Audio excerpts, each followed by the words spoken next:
देखिए अगला टॉपिक आपका प्राइम नंबर्स, और प्राइम नंबर से क्वेश्चन बैंक छोड़ करके सारे एग्जाम्स में पूछा जाता है। एक ही क्वेश्चन पूछता है, लेकिन पूछता है रेलवे में भी, एसएससी में भी, बिहार एसएससी में भी, और आप जो है जो भी एग्जामिनेशन और आप देते हैं, किसी स्टेट का भी कोई एग्जामिनेशन और, तो उन सारे में प्राइम नंबर्स, इसको क्या बोलते हैं हिंदी में?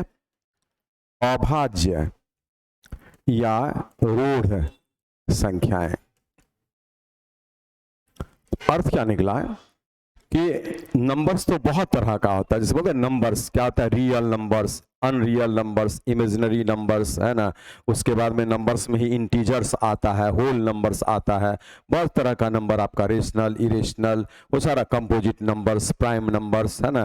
तो वही एक नंबर आपको प्राइम नंबर्स दिया गया है। प्राइम नंबर्स हम लोग बोलेंगे किसको, that must be understood by you all students. तो करना क्या पड़ेगा, देखिए आज जो भी नंबर यहां पर होगा उसको कैंसिल करने वाला एक वन, जो वन होता है, और एक खुद जो इटसेल्फ होता है, ऐसा ये रहेगा ही। अर्थ क्या निकला, चाहे जो भी नंबर होगा वो वन से और खुद से डिविजिबल होगा ही। जैसे देखिए अगर 2 लिखा जाए तो 1 से कटा, खुद से कटा। 3 लिखा जाए 1 से कटा, 3 से कटा। 5 लिखा जाए 1 से कटा, 5 से कटा। 4 लिखा जाए 1 से कटा, 4 से कटा। लेकिन अब यहां पर एक चीज देखना है कि ये जो 2 है वो 1 और 2 से कटा, बाकी किसी और से नहीं कटेगा, इसलिए 2 प्राइम नंबर होगा। 3 1 और 3 से कटा, बाकी किसी से नहीं कटेगा, दैट्स व्हाई ये भी प्राइम नंबर होगा। आपका 5 1 और 5 से कटा, बाकी किसी से नहीं कटेगा, इसलिए वो भी प्राइम नंबर होगा। बट 4 1 और 4 से तो कटेगा ही, क्योंकि 1 से डिविजिबल होना ही है कोई भी नंबर को, और खुद से भी डिविजिबल होना है कोई भी नंबर को। लेकिन यहां पर एक चीज आ गया जो हम रेड से आपको दिखा देते हैं, ये, और 4 इस 2 से भी कट गया, इसीलिए 4 प्राइम नंबर नहीं होगा। इससे तो क्लैरिटी मिल ही गया। अर्थ क्या निकला कि कोई भी नंबर जिसको विभाजित करने वाली सिर्फ और सिर्फ 2 संख्याएं हो, और सिर्फ 2 संख्या अगर होंगी तो कौन होगा, एक 1 होगा और एक खुद होगा, ऐसा। तो वैसे नंबर को प्राइम नंबर बोला जाएगा। लेकिन अगर किसी भी नंबर का फैक्टर्स 3 या 3 से अधिक हो जाए तो वो कभी भी प्राइम नंबर नहीं होगा। जैसे 4 का 3 फैक्टर्स होता है, इसीलिए वो प्राइम नहीं होगा। आज अगर 6 लिखा जाएगा तो 6 1 से कटता है, 2 से कटता है, 3 से कटता है, 6 से कटता है, तो 6 प्राइम नंबर नहीं होगा, क्योंकि 6 का 4 फैक्टर्स हो गया। अर्थ निकला कि प्राइम नंबर वही हो सकता है जिसको कैंसिल करने वाला सिर्फ 2 तरह का नंबर्स होगा, और 2 तरह का नंबर्स में एक 1 होगा, एक खुद होगा। ये आपका डिटरमिन्ड है, रहेगा ही। बाकी किसी से नहीं कटे तभी प्राइम होगा, और बाकी किसी और से कट जाए तो प्राइम नंबर नहीं होगा। चलिए अब हम आगे बढ़ते हैं कि आज प्राइम नंबर ये तो हो गया, ये नहीं हुआ, क्यों नहीं हुआ, क्यों हुआ, सारा चीज क्लियर हो गया। लेकिन अब यहां पर कुछ और आगे हम लोग बढ़ के सोचते हैं। देखिए यहां पर प्राइम नंबर्स, ठीक है। ये अब सोचिए इसमें कि बोले सबसे पहला नंबर तो 1 आता है, आगे 2 आता है, तो बोले 1 प्राइम नंबर होगा या नहीं, और 2 प्राइम नंबर होगा या नहीं। तो बोले 2 1 और 2 से कटा, बाकी किसी से नहीं कटा, तो 2 प्राइम नंबर होगा। लेकिन 1 प्राइम नंबर नहीं होता है। क्यों? क्योंकि ये 1 से कटता है, और यहां पर खुद 1 से कटता है, तो यहां पर 2 तरह का फैक्टर्स नहीं है। बोले इसमें क्या फर्क है, 1 से कटे, खुद से कटे, लेकिन 2 तरह का फैक्टर्स आया। यहां 1 से कटे, खुद से कटे, लेकिन 2 तरह का फैक्टर्स नहीं आया, इसलिए हम 1 को प्राइम नंबर नहीं बोलेंगे। क्यों? प्राइम नंबर बनने के लिए उसका 2 और 2 फैक्टर्स होना चाहिए, केवल 2 और 2 फैक्टर्स होना चाहिए। मैंने कहा 2 फैक्टर्स तो होना ही चाहिए, इसका 2 फैक्टर्स नहीं हो पा रहा है। 1 से कट रहा है, खुद से कट रहा है, बट 2 तरह का फैक्टर्स नहीं हो रहा, इसलिए ये प्राइम नंबर नहीं होगा, और ये प्राइम नंबर होगा। मैंने कहा कोई भी प्राइम नंबर के लिए आपका 2 तरह का फैक्टर्स होना चाहिए, एक 1 होगा, एक खुद वो नंबर होगा। और अगर 3 तरह का फैक्टर्स हो जाए, 4 तरह का फैक्टर्स हो जाए, 5 तरह का फैक्टर्स हो जाए, तो कभी प्राइम नंबर नहीं होगा। लेकिन एक ही तरह का फैक्टर होगा तो भी प्राइम नंबर नहीं होगा। अब इससे अर्थ क्या निकला, कुछ नोट आपको जो है यहां पर लिख लेना पड़ेगा, और वो नोट क्या है उसको देखिए यहां पर। जैसे यहां पर पहला पॉइंट देखिए, रेलवे में पूछा जा चुका है, तो हम लिखेंगे एक अभाज्य संख्या नहीं है। क्या बोले, एक अभाज्य संख्या नहीं है। दूसरी बात, सबसे छोटी अभाज्य संख्या 2 है। सबसे छोटी अभाज्य संख्या कौन है? तो 2 है। तीसरा, 2 ही मात्र, ये सब नोट कर लीजिए, एक सम अभाज्य संख्या है, माने इवन होते हुए प्राइम, है ना, सम अभाज्य संख्या है, इवन प्राइम, है ना, ये हो गया सम अभाज्य संख्या है। तीसरा के बाद चौथा पॉइंट में 3 सबसे छोटी, लेकिन कौन सा? तो विषम अभाज्य संख्या है। 3 सबसे छोटी विषम अभाज्य संख्या है। सबसे छोटी अभाज्य संख्या 2 है, लेकिन वो इवन होता है, और 3 सबसे छोटी विषम अभाज्य संख्या। विषम लगाना यहाँ पे जरूरी होगा, अभाज्य संख्या है। चलिए, ये सब आपका जीके तैयार हो रहा है, जो वर्बली याद होना चाहिए, मैथमेटिकल जीके है, you must note down all this. और इसके आगे हम बढ़ते हैं, तो बोलिए यहां से फिल करिएगा कि 2 को छोड़कर जितना भी प्राइम नंबर्स होगा वो ऑड ही नंबर्स होगा, बट सभी ऑड नंबर्स आपका प्राइम नहीं होता है। तो देखिए, 2 को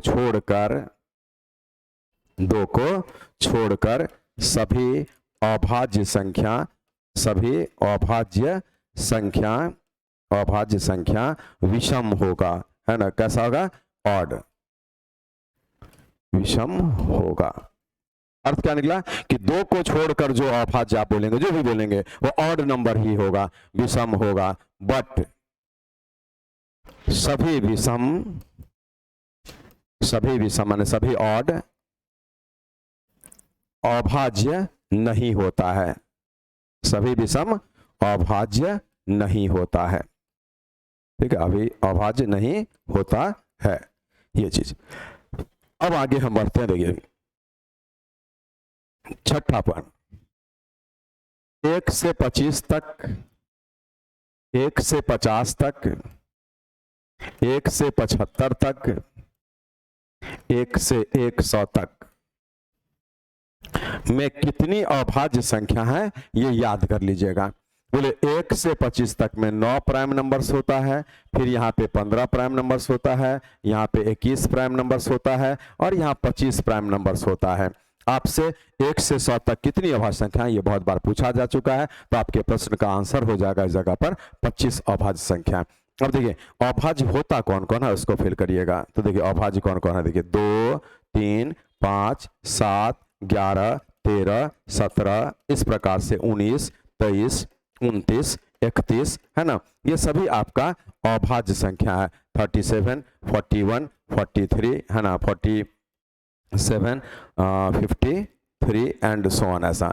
अब बोलिए 1 से 25 तक का गिना जाए, तो देखिए 1, 2, 3, 4, 5, 6, 7, 8, 9, 1 से 25 तक में 9 अभाज्य संख्या।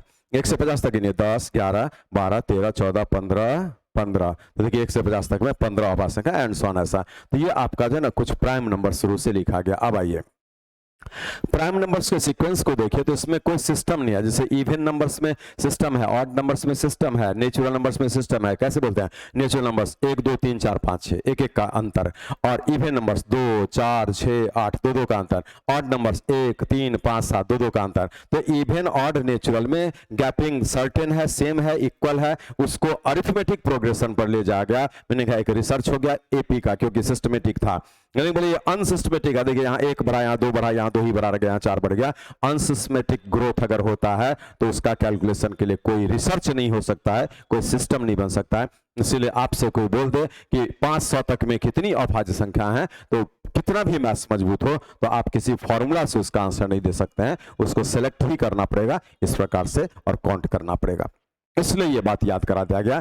कुछ क्वेश्चन जिस तरीके से पूछा जाता है आपको दे दिया गया। चलिए इसको याद कर लेंगे। आइए अब आपको क्वेश्चन के रूप में कैसे पूछा जाता है वो चीज देखिए। बोलेगा प्रथम 5 अभाज्य संख्याओं का योगफल क्या है? योगफल क्या है? बोले प्रथम 5 अभाज्य संख्या जब लेंगे तो पहला अभाज्य 2 होगा, अगला 3 होगा, फिर 5 होगा, फिर 7 होगा, फिर 11 होगा। इसी को जोड़कर बताना है। तो 11, 7, 18, 5, 23, 3, 26, 2, 28 हो गया। ये आपका आंसर। उसी प्रकार से बोलेगा फिर यहां से कि प्रथम 5 लगातार विषम अभाज्य का औसत क्या है? एवरेज क्या है? औसत क्या है? बोलिए। प्रथम 5 लगातार विषम अभाज्य बोला। बोले अभाज्य तो 2 से शुरू होता है, लेकिन वो इवन है तो मत लीजिए, 3 लीजिए, आगे में 5 लीजिए, फिर 7 लीजिए, 11 लीजिए, 13 लीजिए। बोले ये प्रथम 5 लगातार विषम अभाज्य, एवरेज के लिए इसको 5 से भाग लगाया जाएगा, तभी एवरेज प्राप्त हो जाएगा।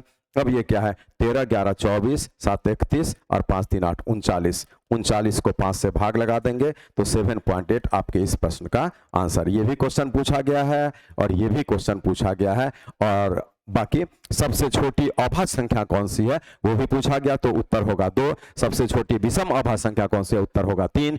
1 से 100 तक में कितनी अभाज्य संख्या है? तो उत्तर होगा 25। ये सारा क्वेश्चन मैथमेटिकल जीके के टाइप से must be remembered by you all students. अब हम आगे बढ़ते हैं अगले प्रश्न की ओर। चलिए, अब आपसे यहां पर क्वेश्चन बोलता है इस प्रकार से कि 311 अभाज्य है या नहीं? ऐसे अभाज्य है या नहीं? इसी क्वेश्चन का एक दूसरा शेप दे देता है ऐसे कि निम्न में कौन अभाज्य है? कौन अभाज्य है? क्वेश्चन 2 तरीके से पूछता है ऐसे। 216 यहां पर 4, 3, 7 ऐसा, तो इसको हम थोड़ा चेंज कर देते हैं क्वेश्चन को टफ करने के लिए ऐसा। तीसरा ऐसा, और चौथा 311। तो देखिए 2 तरीके से क्वेश्चन है। पहले इसको बनाइए, निम्न में कौन सा अभाज्य संख्या है? ये आपका एक क्वेश्चन दे दिया, उसी का या में है ना, निम्न में कौन सी अभाज्य संख्या है? बोले प्राइम नंबर तभी होता है जब उसको कैंसिल करने वाला 2 तरह का नंबर्स होता है केवल, और इवन नंबर प्राइम हो ही नहीं सकता है 2 को छोड़कर। 2 एक ऐसा है जो इवन होते प्राइम है, बाकी कोई भी इवन नंबर प्राइम नहीं होगा क्योंकि उसका फैक्टर्स 2 से ज्यादा हो ही जाएगा। बोले आज ये इवन नंबर है, ये कौन सा नंबर है? इवन है। 2 के अलावा कोई इवन है? प्राइम नहीं होगा। ये आपका जो है ना 4, 2, 6, 3, 9 क्या है? 3, 2, 5, 4, 9। 9 अगर होगा तो ये 9 से कट रहा है, 3 से कट रहा है ना, 9 से भी डिविजिबल है, 3 से भी डिविजिबल है, तो ये भी प्राइम नंबर नहीं होगा। बोले 11 का नियम 7, 4, 11, 8, 3, 11, मीनिंग है ये नंबर 11 से डिविजिबल हो जाएगा, इसलिए ये प्राइम नहीं होगा। ये और भी बहुत सारे से होगा, लेकिन हम अंदाज ले लिए छोटे से कि ये सभी प्राइम नहीं होगा, लेकिन ये आपका प्राइम नंबर हो जाएगा क्योंकि 3 ऑप्शन जब प्राइम नहीं है तो चौथा जो भी देगा वो तो प्राइम होगा ही। अभी हम लोग इसका जांच भी करेंगे इस क्वेश्चन के आधार से, है ना, अभाज्य है या नहीं। बोले जब एक छोटा नंबर बोलता है, जैसे हम आपसे बोले कि 7 अभाज्य है या नहीं, तो इसको जांचने का तरीका क्या है कि 7 1 से कटेगा, 7 से कटेगा, और थोड़ा देर हम सोचेंगे कि 2 से नहीं कटा, 3 से नहीं कटा, 4 से नहीं कटा, 5 से नहीं कटा, 6 से नहीं कटा, तो ये अभाज्य हो जाएगा। लेकिन जब आपका ये नंबर बढ़ा देगा, जैसे 311 दिया है, तो बोले अब 311 के बारे में सोचिएगा। बोले ये तो क्लियर है कि 1 से कटेगा और 311 से कटेगा, अब बीच में यहाँ 2 से कटेगा कि नहीं, तो नहीं कटा, 3 से, फिर 4 से, 5 से, कब तक जांच करिएगा? दिक्कत होगा। इसीलिए इसको जल्दी में जज करने के लिए जब नंबर बढ़ा दिया जाता है तो हम लोग क्या करते हैं, इस 311 के ठीक आगे में जो एक स्क्वायर नंबर होगा उसको ले लेंगे। बोले 18 का स्क्वायर 324 होता है, 18 का स्क्वायर होता है 324, मीनिंग है एक पूर्ण वर्ग संख्या लेना है, आपका जो भी नंबर है उसके ठीक आगे का, और इस 18 के स्क्वायर से 324 इसके आगे का पूर्ण वर्ग है, तो 18 के नीचे में जितना भी प्राइम नंबर है केवल वो लिखिएगा। कौन कौन प्राइम है? 2, 3, 5, 7, 11, 13 और 17। क्या 2 से कटा? नहीं, है ना। 3 से कटा? नहीं। 5 से कटा? नहीं। 7 से भी, 7, 4, 28 नहीं कटेगा, है ना। 11 से भी नहीं कटेगा। 13 दूना 26, 51 नहीं। 17 से भी नहीं। मैंने कहा ये किसी से नहीं कटा, और अगर किसी से भी नहीं कटेगा तो ये आपका प्राइम नंबर है। अर्थ क्या निकला? इसको सुन लीजिए अच्छे से कि जिस संख्या के बारे में बोलेगा कि ये प्राइम नंबर है कि नहीं, थोड़ा नंबर अगर बढ़ा देता है तो आप उसके ठीक आगे का पूर्ण वर्ग संख्या लेते हैं, परफेक्ट स्क्वायर नंबर, और वो किसका वर्ग होता है वो पता करते हैं, और जिसका भी वर्ग होता है उससे नीचे के सारे प्राइम नंबर्स को आप नोट डाउन करते हैं, सारे प्राइम नंबर्स को नोट डाउन करते हैं, और उनमें से किसी भी एक से अगर वो नंबर डिविजिबल हो जाए तो प्राइम नहीं होगा, और उनमें से किसी से भी नहीं कटे तो डेफिनेटली प्राइम नंबर होगा। यही तरीका है जब बड़े बड़े नंबर के बारे में आपको सोचने के लिए बोला जाए तो। चलिए, इस तरीके से क्वेश्चन आता है। आगे हम लोग फिर बढ़ते हैं, इसका अगला टाइप क्या बोलता है वो चीज देखिए। अब यहां पर आ जाता है ऐसे प्राइम फैक्टर्स पर क्वेश्चन, प्राइम फैक्टर्स। जैसे लिखेगा 2 पर 11, 3 पर 5 ऐसे, और बोलेगा में कितने प्राइम फैक्टर्स हैं, अभाज्य गुणनखंड। क्या बोला? कितने अभाज्य गुणनखंड हैं, अभाज्य गुणनखंड हैं, ऐसा। ठीक है, तो बोले जब प्राइम फैक्टर्स बोलेगा, आप पिछले क्लास में फैक्टर्स पढ़े थे, अब हो गया प्राइम फैक्टर्स, तो बोले प्राइम फैक्टर जब भी बोला जाता है तो इसका अर्थ होता है कि बेस को देखिएगा, क्या 2 प्राइम है? यस, कितने बार? 11 टाइम्स। क्या 3 प्राइम है? यस, कितने बार? 5 टाइम्स। 11 5 16। आपके प्रश्न का आंसर 16 हो गया, और कुछ नहीं करना है इसमें। चलिए, इसी का क्वेश्चन ऐसे देता है, जैसे 8 पर 7 पावर, उसके बाद में आपको 15 पर 2 पावर, उसके बाद में आपको 11 पर 3 पावर, ऐसे। और बोलेगा में कितने प्राइम फैक्टर्स हैं। क्या बोला? में कितने प्राइम फैक्टर्स हैं, प्राइम फैक्टर्स हैं। तो देखिए अब इसमें क्या है, बोले कुछ छात्र इसका क्या आंसर देंगे कि 8 प्राइम नहीं है, 15 प्राइम है नहीं है, और 11 प्राइम है, तो ये 3। तो ऑप्शन में पहला में 3 रहेगा, इसको 3 जो भी छात्र टिक लगाएंगे उनका गलत हो जाएगा। दूसरा में उनको लगेगा कि ठीक है 7 2 9 3 12, तो ये भी गलत हो जाएगा। उसके बाद में हम लोग यहाँ से कैलकुलेशन करते हैं, तो 4 3 7 और 7 3 21 28, ये आपका जो है सही हो जाएगा। उसी प्रकार से 21 ऐसा, ये गलत हो जाएगा। अब ये बन कैसे रहा वो चीज फिर कर देंगे। जब यहां पर 8 के बारे में बोला है बेस में, तो वो तो प्राइम नंबर नहीं है, तो हम इसको जो है 2 गुना 2 गुना 2 लिखेंगे, meaning prime into prime into prime. ये अलग अलग भी हो सकता है, जैसा समय होगा, जैसा सिचुएशन। बोले 2 गुना 2 गुना 2 ऐसा, तो 7 जो है ना 3 बार हो गया, मीनिंग 7 या 21 प्राइम फैक्टर्स यहां पर इसमें है। हम दिखाएंगे डिटेल्स में और भी। प्लस ये आपका 15 तो प्राइम नहीं है, कंपोजिट नंबर है, लेकिन 3 गुना 5 करो तो ये भी प्राइम, ये भी प्राइम, तो 2 ब्रांच बना, तो 2 इंटू 2 4 यहाँ पे, और 11 तो खुद प्राइम था 3 बार, तो बोले 4 3 7 और 7 3 21, इसीलिए इस प्रश्न का आंसर 28 प्राइम फैक्टर्स हो गया। बिल्कुल राइट। अब इसका थोड़ा डिटेल्स दिखाते, देखिए। बोले 8 पर 7 पावर का अर्थ होता है, हम 8 को लिखेंगे 2 गुना में 7 ऐसा, तो अब क्या हो गया 2 पर 7 पावर, 2 पर 7 पावर और 2 पर 7 पावर। इसको क्या करेंगे, बेस सेम होने से इंटू में पावर ऐड होता है उसी बेस पर, तो 2 बेस पर 7 या 21, इसीलिए 8 पर 7 पावर को हम 2 पर 21 पावर लिख सकते हैं। और 8 तो प्राइम नहीं था, लेकिन 2 जब प्राइम होता है तो उस पर 21 पावर है, तो वही 21 यहां पर आपका जो है ना इसमें आ जाता है। तो इस तरीके से आपको जो है prime numbers and prime factors पर क्वेश्चन दिया जाता है। नंबर्स बहुत तरह का होता है, natural numbers, even numbers, odd numbers, real numbers, imaginary numbers, unreal भी बोल सकते हैं, अनरियल नंबर्स। उसके बाद में आपको जो है होल नंबर्स, उसके बाद में इंटीजर्स तो बोल ही दिए है ना। तो इस तरीके से बहुत सारा नंबर प्राइम नंबर्स होता है, कंपोजिट नंबर्स होता है। तो उन सारे को जो है आप यहाँ पर धीरे धीरे पढ़ते जा रहे हैं, जिस जिस चीज से क्वेश्चन पूछा जाता है। फैक्टर्स पढ़ा दिया गया था, अब ये प्राइम नंबर्स आपको पढ़ा दिया गया है। Natural numbers, even numbers, odd numbers है, वो सभी का काम आता है। तो नेचुरल नंबर्स भी किसको बोलते हैं, 1 2 3 4 5 को। इवन नंबर्स किसको बोलते हैं, तो 2 4 6 8 को। ऑड नंबर्स किसको बोलते हैं, 1 3 5 7 ऐसे करके। इंटीजर्स में आपका जो ना आपको पॉजिटिव नंबर्स भी आ जाता है, नेगेटिव नेचुरल नंबर्स भी आ जाता है, जिससे आपका 0 +1 +2 फिर -1 -2, इस प्रकार से बहुत सारा ये सभी नंबर्स होता है। तो आपको आज जो क्लास में बताया गया उन सारे पर अच्छे से पकड़ बनाने के लिए इस वीडियो को 2 3 4 बार देखना पड़ेगा, फिर कॉपी में नोट डाउन करना पड़ेगा, पकड़ इस पे बन जाएगा। छोटे छोटे टॉपिक से हम पूरे सिलेबस को पहचान जाएंगे कि आखिर हमसे वो क्या क्या पूछता है। अब ये करा दिया गया तो क्वेश्चन इसमें जो भी देगा आपसे बनना ही है, यही पूछेगा, है ना। कोई एक्स्ट्रा बात अब इसमें रेज ही नहीं होगा। अच्छे से पढ़िए, हम आपके साथ हैं। Thank you.